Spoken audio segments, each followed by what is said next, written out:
In this lecture, I want to finish up talking about retributivism by applying it to some of the issues that the Hi-Fi Nation podcast raises, as well as using it to think about some general issues with criminal punishment. In the last lecture, we saw its basic approach. I just want to go into more depth here. So I think the first thing to ask is, would retributivism actually support the punishment Wynne was given? Remember, Wynne was sentenced to a chain gang for shoplifting, then lost a lot of jobs because she had to list the fact that she had a criminal record on job applications. When she did that, she didn't get jobs. If she left it out, people found out and fired her because of it, right? Would a retributivist support this punishment? Well, certainly not, right? Her punishment should match the wrong she's done to her victims and to society as a whole. How much harm does shoplifting really do? Not much, right? I mean, it's a pretty minor thing. No way that any kind of prison sentence of any length, especially hard labor and these awful punishments like, being thrown in a hot box or whatever in the heat, or any of these other physical punishments, no way that a retributivist would say those match up with shoplifting, right? How much damage does it do? Very little. At most, a retributivist might say, I have a hard time thinking that anything more than a day or two in jail, if even that, for shoplifting, right? So sending someone to prison for that, for a retributivist, just seems not to match the punishment. It seems to be wrong. Also, getting fired for having a criminal record seems to constitute more punishment, right? If Wynne has really paid the price for her crimes, if she's paid her debt, people use these metaphors, but I think retributivism would take it seriously.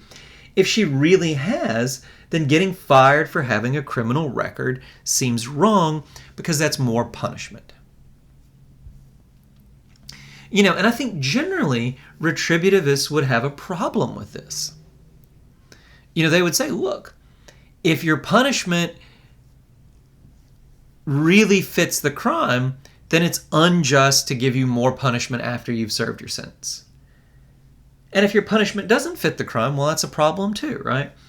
So I think a retributivist would have problems, would generally be suspicious for punishments that follow after your supposed official punishment, like getting fired from jobs, right? Or being barred from a certain kind of job.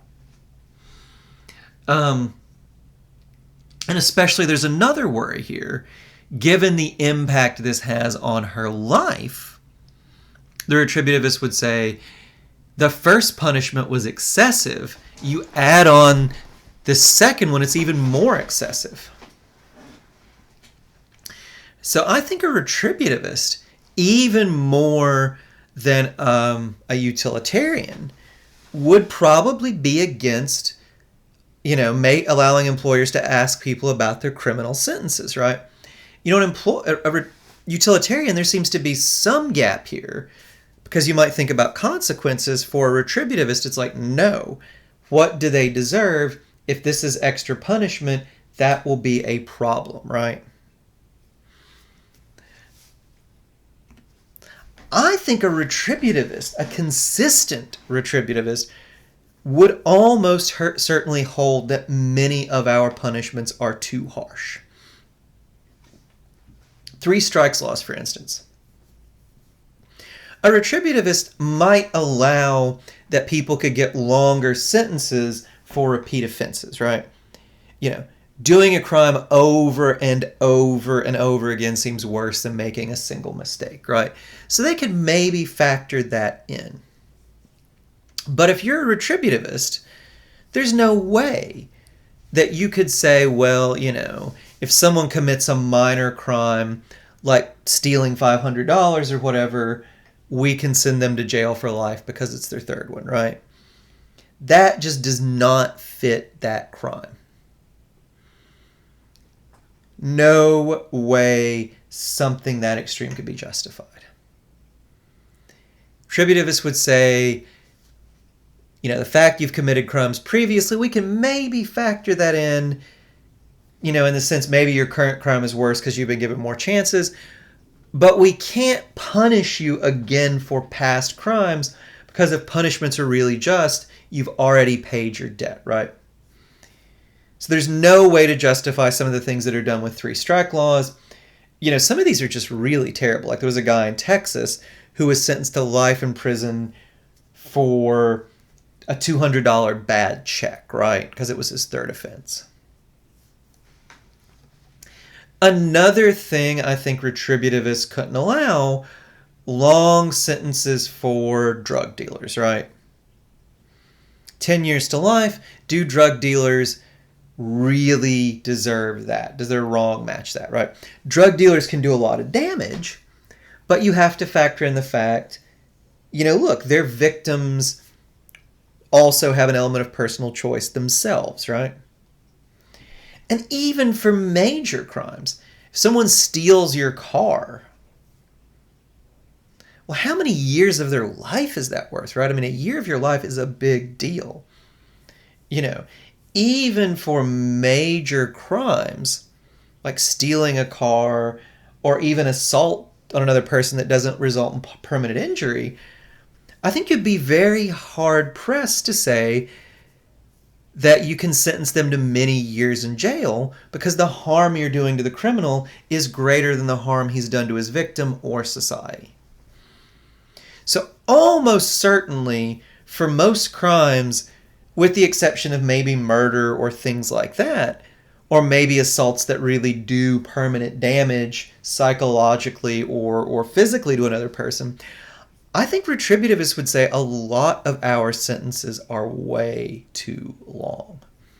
What they do to the criminal is way beyond what the criminal has done to the victim or society. And I think that's interesting, right? People often act like retributivism is a nasty, backwards, ugly doctrine, right? But retributivism will set some very strict limits on what you can do to criminals, right? Everybody will always say, as a statement of retributivism, an eye for an eye, a tooth for a tooth, right? Well, but people never face up to the real implications of that. When that code was first offered, that actually was a way of limiting punishments, right? What it said was, if someone knocks your tooth out, what you do to him can't be worse than the loss of a tooth. If someone puts an eye out, what you do to him can't be worse than the loss of an eye, right? By the same token, if someone steals your car, what you do to him can't be worse than having your car stolen, right? If someone punches you in the nose, even without a good reason, what society does to him can't be worse than being punched in the nose. And again, we have to factor in, people who break the law don't just harm their victims, they freeload on society and society's rules.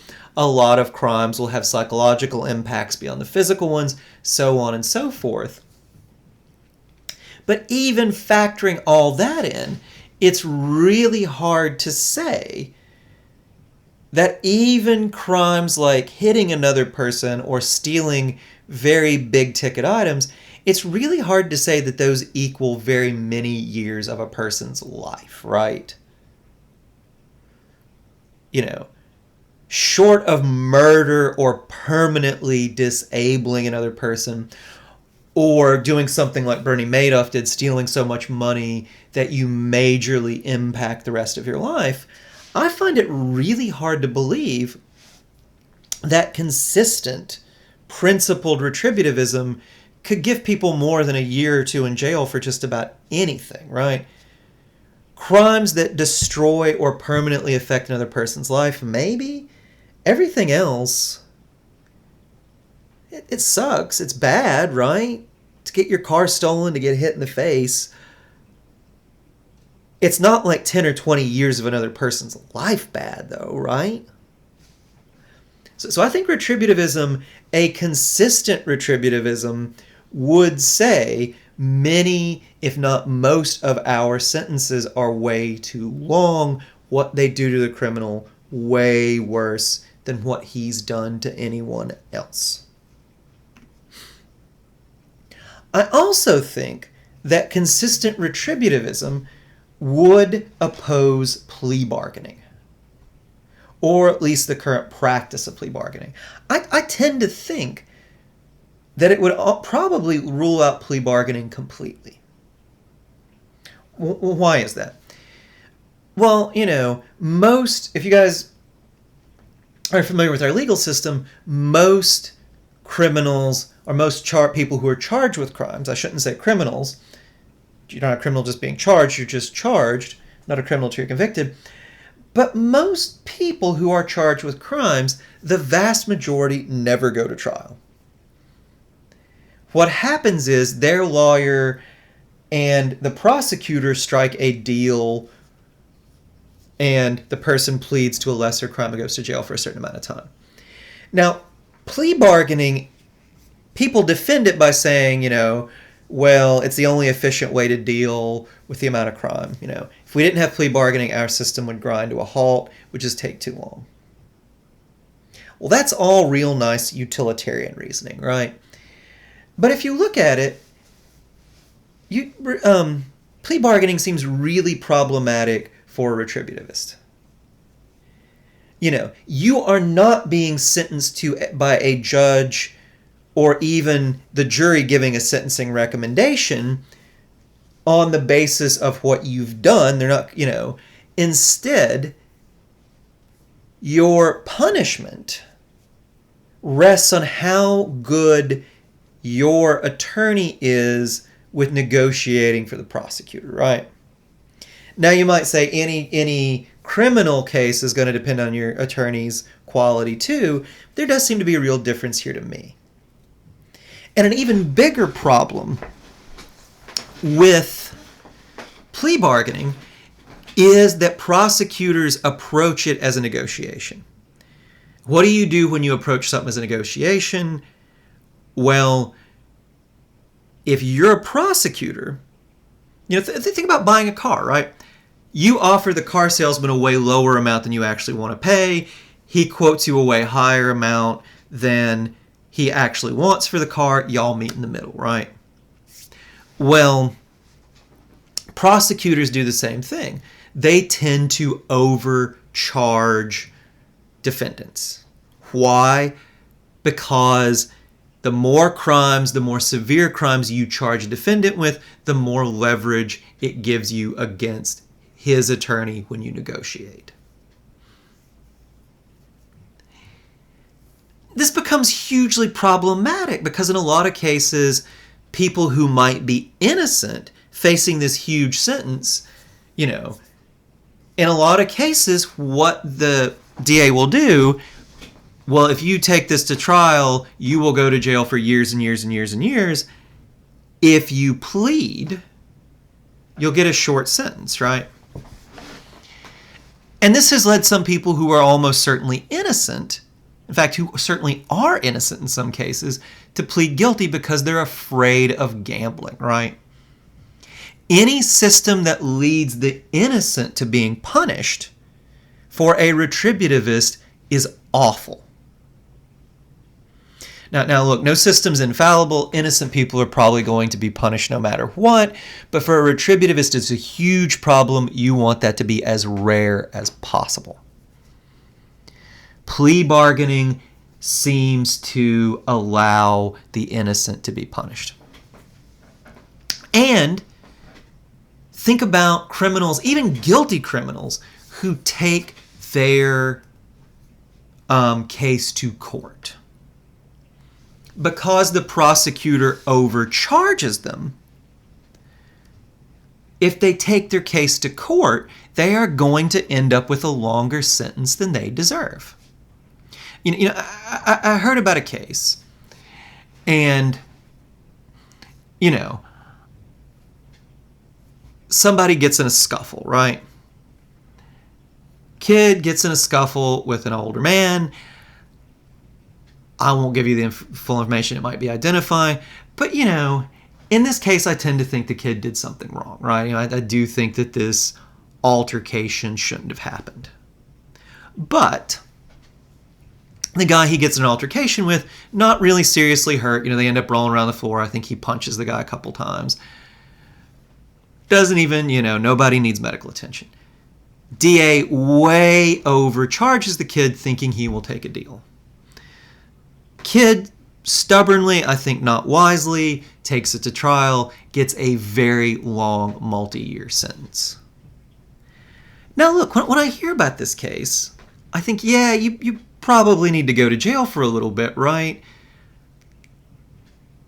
But years and years just because you avail yourself of your constitutional right to a trial by jury, right? Even in cases where people are guilty, plea bargaining is problematic for a retributivist because due to the fact it gives prosecutors an incentive to overcharge, people are going to go to jail for too long. So, look, if you're a utilitarian, I think you can probably defend plea bargaining, right? Most of the defenses I hear of plea bargaining are utilitarian defenses. Well, our system would grind to a halt. It's more efficient. People tend to get what they deserve. It keeps the criminal justice system running. Blah, blah, blah, blah, blah, right? To try everybody, we would have to spend so much in resources. Just impractical. All of that is utilitarian reasoning. And a retributivist would say, I don't care. If it leads, as it seems to innocent people sometimes accepting pleas, even pleas for minor crimes because they're afraid of what will happen if they don't, and if it leads to guilty people getting punishments that they really don't deserve, that are wildly out of proportion with their crime, then plea bargaining is bad. So I actually think, Lamb, I don't think gives plea bargaining a fair shake. He makes it sound, meaner and nastier. He tries to be fair. But I think he, makes it sound a little bit meaner, a little bit more backwards than it is. But beyond that, I don't think he owns up to the fact that real consistent retributivism might actually have more radical implications for our justice system than utilitarianism. When you first hear retributivism, eye for an eye, tooth for a tooth, criminal deserves to suffer because he's done wrong, all of that sounds mean, nasty, backwards, right? And I don't think Lamb does enough to correct that because I think a consistent retributivism is going to place very, very strict limits on what sorts of sentences we can have, and I think it's going to say that practices like plea bargaining are very, very worrying, probably not allowable. Anyway, that's just my little speech about retributivism. I don't think Lamb gives it a fair shake. I don't think a lot of people give it a fair shake. In fact, honestly, I think one worry with retributivism is that the punishments might be too short to deter some crimes. Think about shoplifting, right? I really don't think for most forms of shoplifting, especially if you get the merchandise back and it's undamaged, how much damage does it really do, right? I really have trouble seeing how a retributivist would allow us to sentence a shoplifter for more than a day or two in jail. I just really don't see how they do that much damage. I also wonder if a day or two in jail is enough to sufficiently deter shoplifters, though, right? A utilitarian wouldn't allow the chain gang, right? But remember, a utilitarian would allow enough that we get enough deterrence, you know, that we strike a balance where the deterrence we get is worth it to society. So I think with some crimes like shoplifting, even though a utilitarian would have shorter sentences than we have now,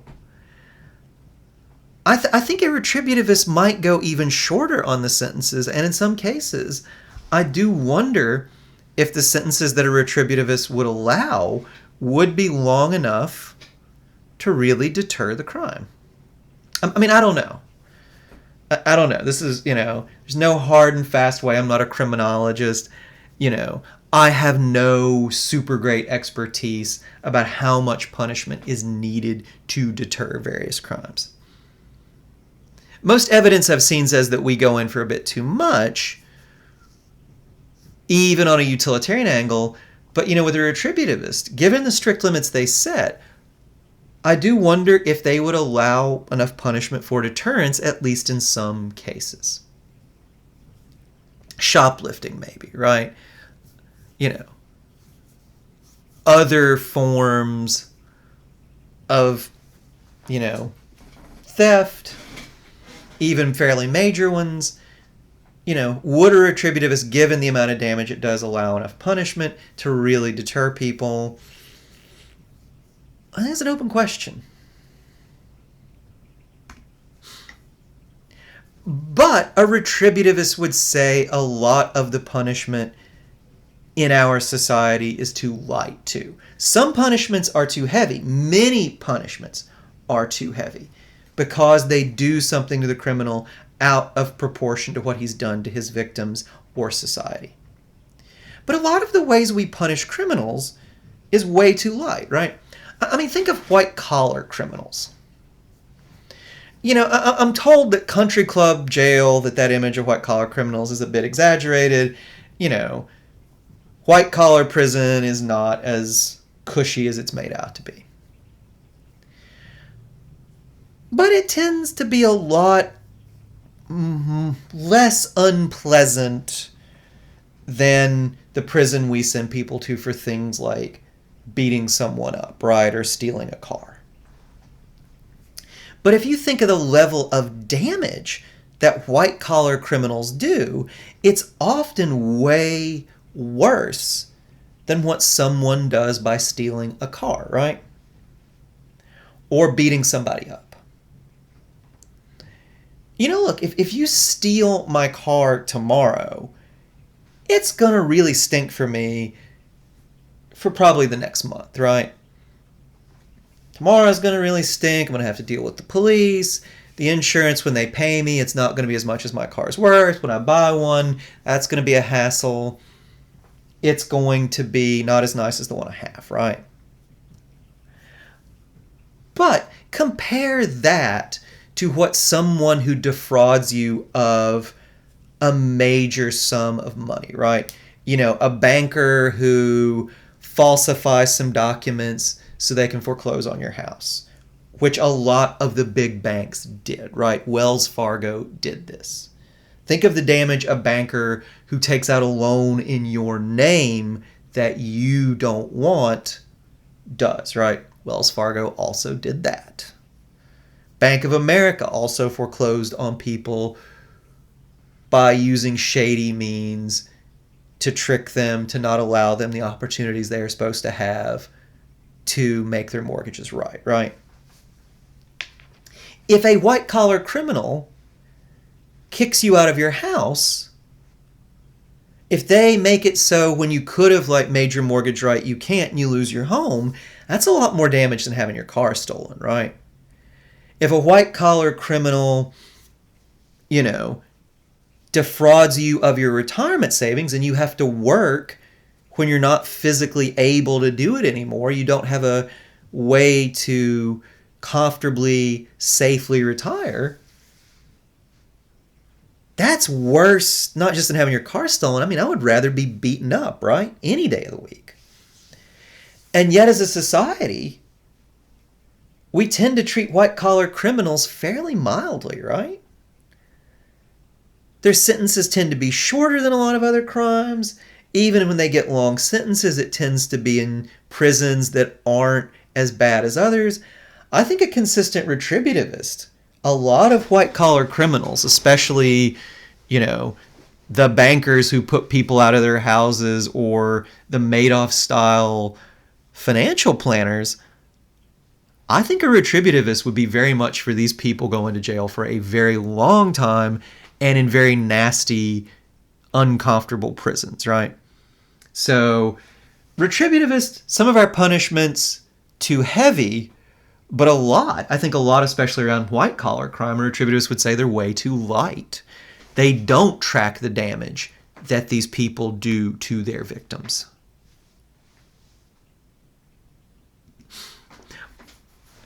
Also, a retributivist would hesitate to deprive criminals of the benefits regular citizens enjoy, especially once they're out of prison, right?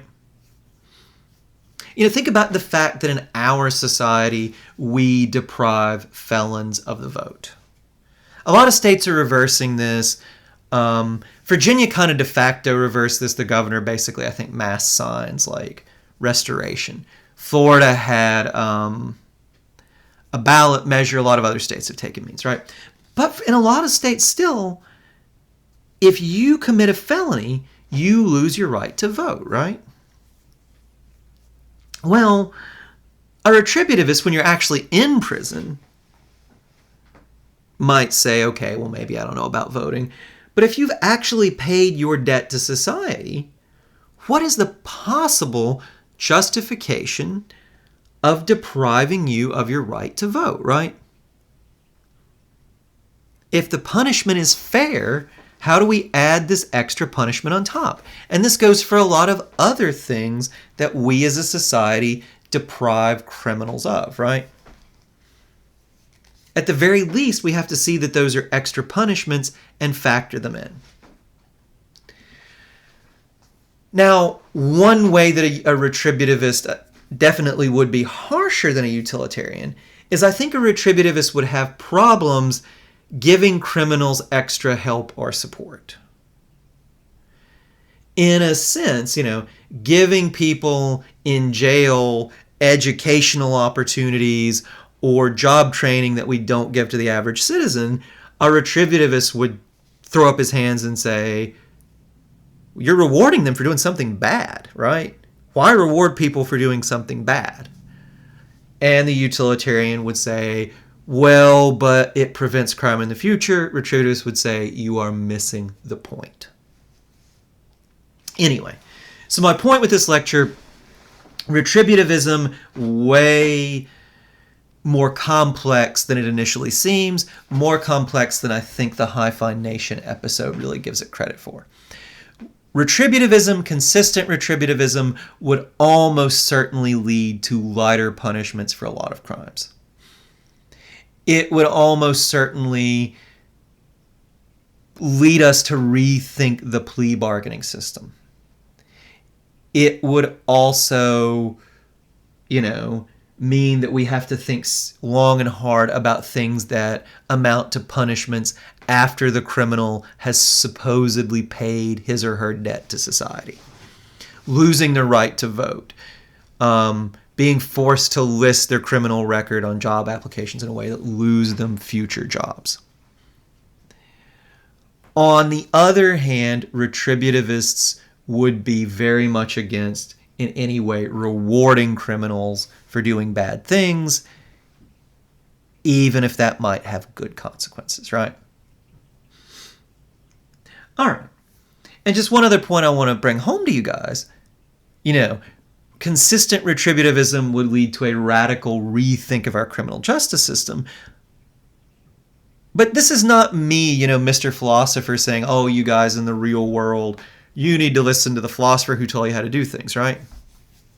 I'm betting that a lot of y'all, a lot of people think in retributivist terms.